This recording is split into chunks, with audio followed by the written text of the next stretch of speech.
perspectiva al respecto? Ya lo hablamos en tu entrevista anterior, pero quizás la perspectiva es nueva ahora que tú has llegado a la presidencia. Has enfatizado muchas veces que la Casa de la Cultura tiene un carácter nacional, ¿no? Lo has dicho en varias intervenciones. Por otro lado está el tema de la defensa de la plurinacionalidad y de su ejercicio. ¿Cómo en tu criterio coexisten estas dos dinámicas? A ver, una cosa, llegamos a un acuerdo importante, lo vamos a lanzar ya formalmente, pero creemos que tenemos que pelear primero porque la Casa de la Cultura no son 25 instituciones, es una sola institución, que cada núcleo ha actuado como una isla y entonces tienes 24 islas y una sede que cada una, y eso tenemos que resolverlo y darle una sola estructura administrativa, tiene que ser una sola casa. Pero también tenemos que reconocer que la propuesta de la nación, de la Casa de la Cultura, es una propuesta que se articula a su época, que viene en un contexto dado, estamos en los años 40, el discurso general en toda Latinoamérica es el discurso de la configuración del Estado-Nación, del Estado además blanco mestizo. Hay esa apuesta. La propuesta de Benjamín Carrión es precisamente la construcción del Estado-Nación bajo una vertiente de ser blanco mestizos. Y esa es la Casa de la Cultura. Y ahora reconocemos, luego de muchos procesos, que este país no tiene una sola identidad nacional. Este es un país con muchas naciones que están dentro del mismo país eh, y además es un país que tiene muchas culturas que lo habitan, desde pueblos y nacionales indígenas, afros, montubios, todo el proceso de migración que tiene que ser profundamente reconocido porque eso nos hace parte de lo que somos como identitariamente, los procesos que se van generando dentro de las urbes, lo que está sucediendo dentro de ciudades como Guayaquil, por ejemplo. Es decir, ¿qué pasa en los barrios urbano marginales de Guayaquil? ¿Cómo se están construyendo ahí las identidades?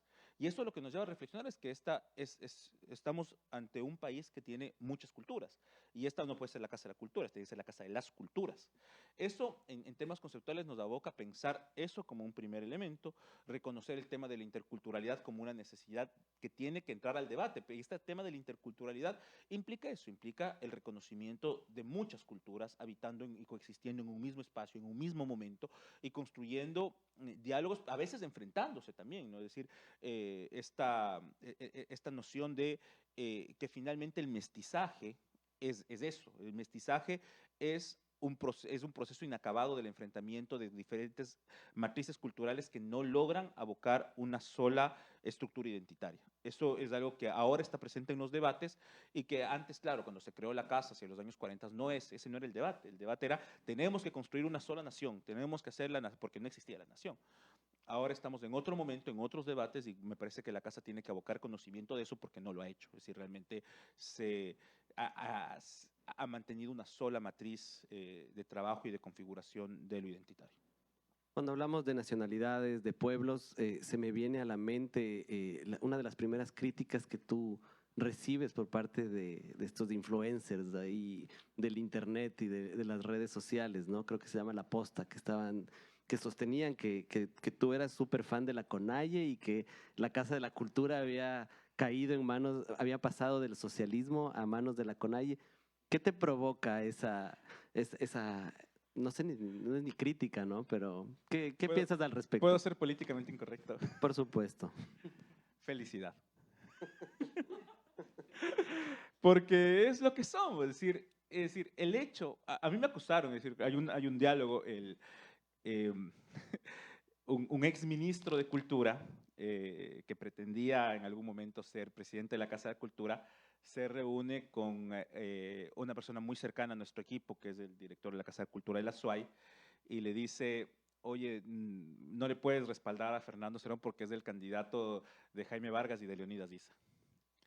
Y la respuesta que yo cuando me entero de eso es decir, ¿qué pensamiento racista habita ahí para decirte que el movimiento indígena no puede pensar la Casa de la Cultura? Es decir, eso es todavía estás en esa matriz de somos una sola cultura y aquí los indígenas no pueden opinar por sobre lo que pasa en la Casa de la Cultura. Eh, y tienen que opinar, tiene que pasar. Es decir, me parece que eso es importante, no podemos descuidar eso. Y además, en esta construcción y en este conflicto que es la configuración de las identidades y la construcción de o de los diálogos interculturales. Eh, Aquí está, en esta reunión está Paola de la Vega, y le he citado varias veces en un post muy lindo que ella hizo en octubre, en el levantamiento de octubre del 2019, cuando ella ponía que es la primera vez en décadas que la Casa de la Cultura sirve para algo, cuando la Casa de la Cultura acogió la asamblea que dirigió el levantamiento político de octubre del 2019. Y sí, capaz era la primera vez en décadas que en la Casa de la Cultura pasaba algo. Y claro, es decir, no se trata, y pensar esos procesos resumidos al accionar político, a la insurgencia, es descontextualizar todo lo que implican, porque atrás de una protesta que estuvo articulada al alza de los combustibles, lo que había de parte del movimiento indígena es todavía una lucha sobre la interculturalidad.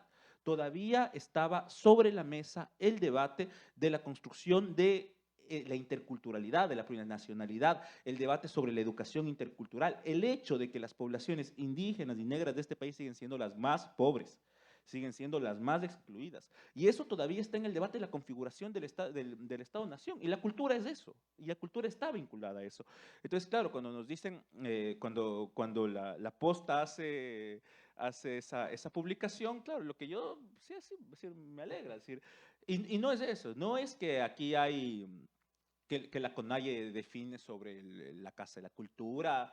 No, es que la Casa de la Cultura tiene que pensar desde una vertiente intercultural y tiene que dialogar con esta complejidad que es el Estado ecuatoriano, que tiene muchas naciones, y es el hecho de que tenemos que pensar también la representación de las diversidades que existen en este país y cómo tienen una presencia en el espacio público, y cómo también tienen un aporte que hacer sobre el debate de la cultura, y cómo también sobre eso hay un debate importante que hacer sobre el arte en el Ecuador, atravesado desde una noción de la interculturalidad, etcétera. Es decir, es que ese diálogo tiene que estar y que antes no estaba. Y para mí se resume en eso, ¿no?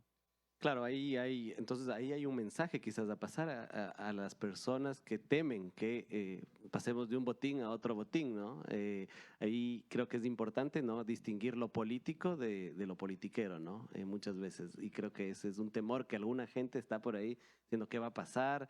¿Qué les dirías a ellos? ¿Qué va a pasar? Que estamos en un proceso de transición y de cambio de la Casa de la Cultura, que vamos a construir un proceso en la Casa de la Cultura que sea lo más transparente e inclusivo posible, que el reglamento de elecciones de la Casa de la Cultura se va a rehacer uno nuevo en los próximos meses, y que eso va a tener claridad de aquí en 3 años, 4 años que están las elecciones, vas a tener claridad de cómo va a ser, de cuáles son las reglas del juego, y vamos a hacerlo consensuado con todos los sectores, pese a toda la diversidad que haya en las posturas y en las políticas de este sector, que estamos peleando por políticas públicas, y que cuando peleamos por políticas públicas, lo que peleamos es efectivamente una articulación del sector que esté planteándole al Estado cosas que le corresponden a las demandas del sector. Y claro, aquí no hay, a mí me acusaron de ser afiliado a algún partido político. Yo no estoy afiliado en ningún partido político, pero sí he trabajado con la CONAIE, he trabajado dentro del movimiento indígena, tengo